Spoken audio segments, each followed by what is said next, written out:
broken slimes, dupe testing, new flying strategies, peaceful mode, and much more. Hello there, Ray here, and after finding tons of crazy glitches with the Bedrock Edition Sulfur Cube, today I want to see if any of these work in Java Edition or if I can find some new tricks. So drop a like on the video and let's start testing. Using commands, you can change the size of the cube. Instead of a size 1, you can set it to something big, like 9. And that's how we made this massive cube here. And just like the other cubes, you can switch out its block, which is pretty cool. You could also use commands to change out the block inside of them. This is what the command looks like. You could put some pretty weird stuff inside them. Turtle eggs, cake, cactus, decorate pot even sticks out the top, horse flower, doors are just a half a door. Redstone torch looks pretty cool. A bed is also just half a bed with part of it missing. Slime blocks are just these two little pieces, which is probably why they didn't allow slimes to go inside of them, because they haven't got that fixed yet. Honey blocks are the same way, except there are little yellow spots. Brewing stand looks massive in there. Copper golem statue also looks pretty crazy with part of it sticking out the top. And we put a lever in, it's actually attached to one of the sides, like you could flip it. And string is also quite strange, being actual massive string that's in the very bottom of it. You can hardly see it. Cobweb looks pretty nice. For the sunflower is just the bottom part of the stalk. It looks like it's growing out of the minecart. And the bell looks like a massive structure that's getting moved around on the rail system. The dragon head looks so massive, it's even sticking outside of it. But campfire is probably one of the coolest ones, as it is an animated block. And the dupe that happened in Bedrock Edition, where you're in crawling mode and then you would place in a sulfur cube in a bucket in front of you, would actually duplicate the block that's above you in front of you. But you can see in Java Edition this does not work, and it kind of makes sense because Java is coded a bit differently than Bedrock Edition. Now in Bedrock Edition, when it came to the resin cube, it was the bounciest, but you can see it doesn't even hardly bounce when you drop it. For Java, the bounciest blocks are actually wooden blocks as well as honey. They bounce a little bit, but nothing like how the resin was bouncing in Bedrock Edition. Now all the different blocks in the game fall into these 9 archetypes. So even though there's a wide variety of blocks that all work on the sulfur cubes, their properties fit into those 9 categories, which I covered in my previous video. Here's a bunch of different blocks that do work on them, where this contains a bunch of blocks that do not. And anything that's smaller than a full cube block also will not work. But you can get the data off of these new mobs, and when they're in their block form, they do show their special properties such as air drag, movement speed, friction modifier, as well as bounciness. So with creative, you can modify these different stats to get a really crazy cube. Unlike Bedrock Edition, the slimes in Java do not accept honey blocks or slime blocks, therefore they cannot stick to the top of the ceiling, as they did try all the different types to see if they would stick and none of them did. But they'll probably add this in the future for Java Edition as well. And because none of them can stick to the ceiling, I cannot do my crazy monorail underneath of the bedrock in the world void like I did on Bedrock Edition. But maybe we'll eventually get the sticky ones in Java. Now because on Java Edition, the leads go a lot further away before they actually start pulling the player. We can't just spam click the cube while standing here. Spear will make our reach a little bit further, but if we punch the cube too far down to the water, it will sink our boat, causing everybody to get dismounted. And in survival, the cube ends up getting so far away that you can't reach it with even a spear. You can kind of make it work on land, but only with the extra reach that creative players have, as in survival, you can't reach it. Having a shulker try to hit the cube will make it float upwards. The only problem is it's hard to constantly get it to keep hitting the cube as the bullets kind of randomly fly around, and you have to hit the cube really consistently. Now when it comes to trying to fly with these, you can kind of do it by using the floatiest one, which is the rule one, and also giving it some slow falling. Also move my player closer to the sulfur cube by putting in a double strider and one also to occupy the back. That way my player is directly underneath of where the lead comes up, making it a little bit easier to spam click this guy.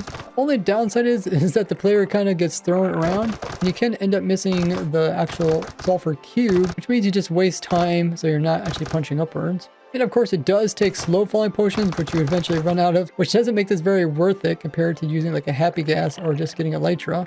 Once the sulfur cube runs out of slow falling, you pretty much just fall out of the sky. It's so hard to aim.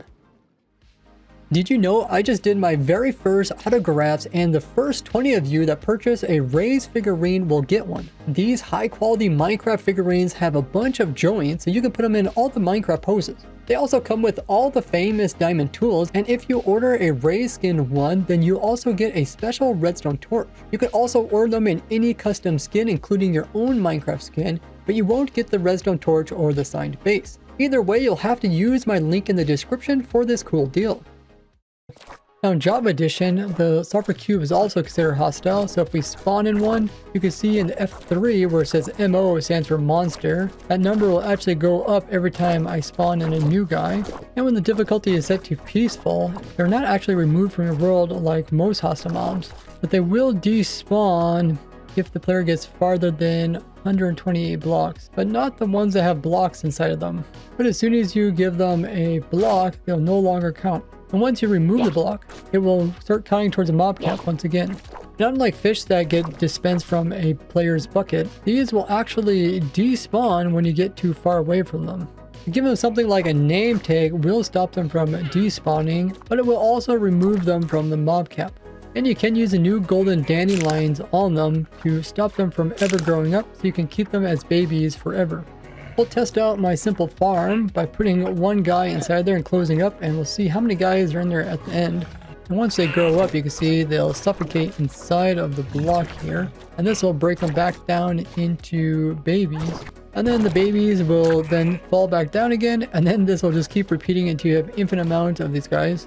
But the little babies will also despawn, so you would have to stand near your farm or make sure there's no one else online that's far away so they don't despawn when you're gone.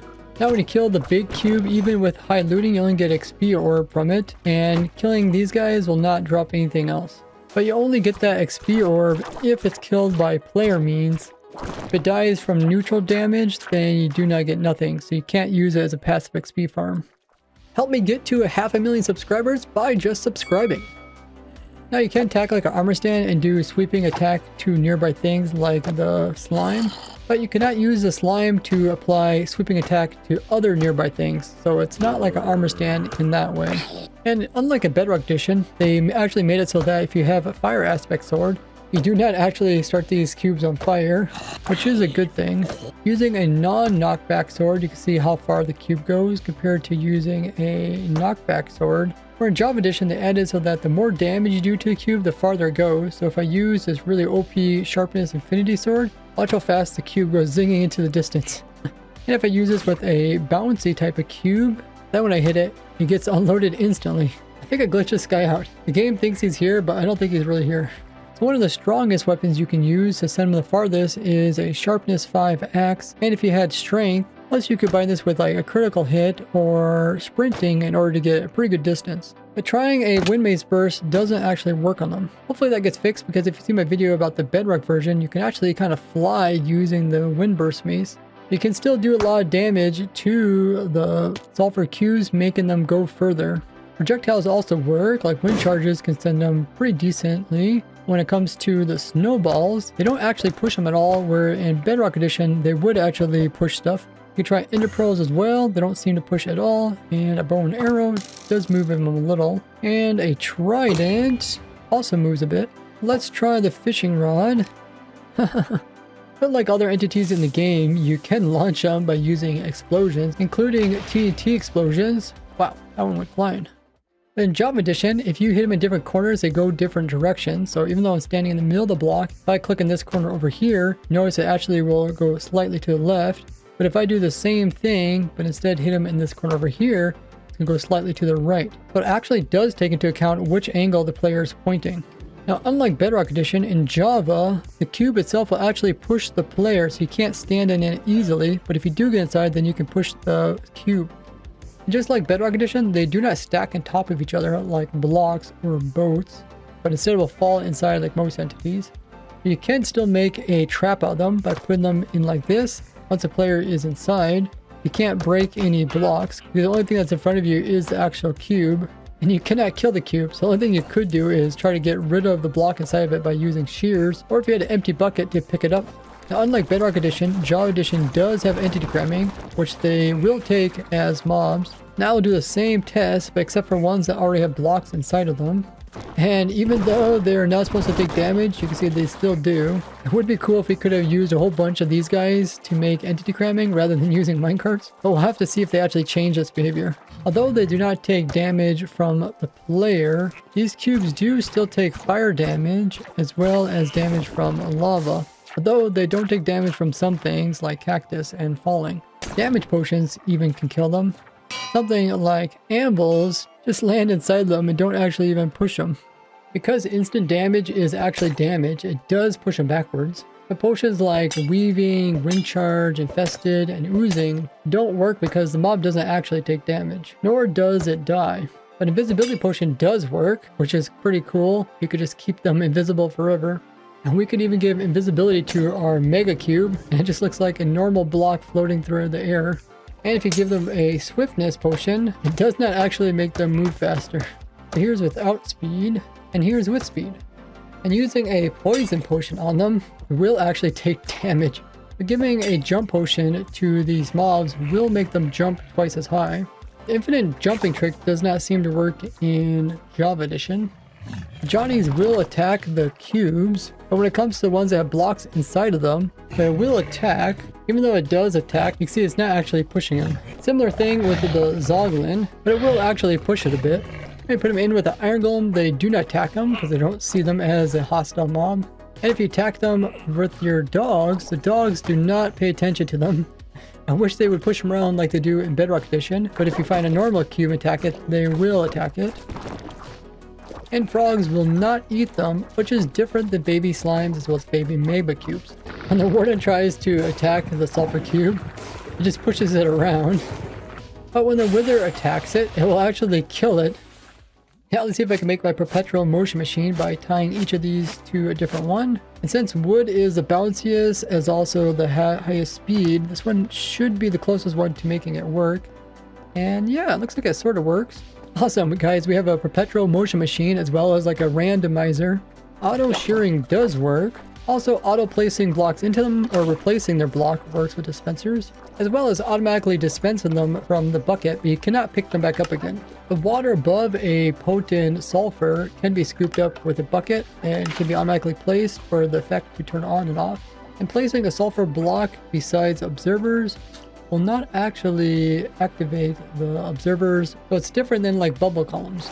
And the potent sulfur has to be within 4 blocks of the surface for the particle smoke to pop up here, as well as for the effect to be given out. More crazy glitches in this playlist here, or YouTube thinks you'll enjoy this video. And if you'd like what I'm doing here, share this with another Minecrafter. Otherwise, you can always support me on Patreon, and I'll see you in the next one. Bye bye!